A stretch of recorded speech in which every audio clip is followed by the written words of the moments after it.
আসসালামু আলাইকুম রহমতুল্লাহ বরকাত।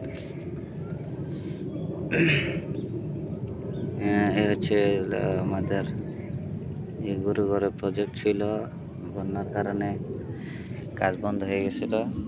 তো অবশেষে এটা এখন শুকাইছে।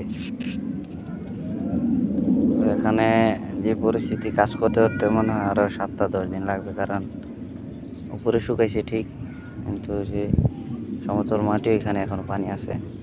যেখানে আমরা মাটি সিমেন্ট বালু মিক্স করবো, ওইটাও পানি নিচে, যেতে তো রাস্তায় প্রচুর কাদা, মাল ক্যারি করাও সম্ভব না এখন। তো সর্বাঙ্গে এই কাজটা এখন ড্রপ। আর যে বালির অবস্থা, বালি অর্ধেক চলে গেছে, এখানে অর্ধেক বালু বাইসে চলে গেছে, দেখতেই পাচ্ছেন।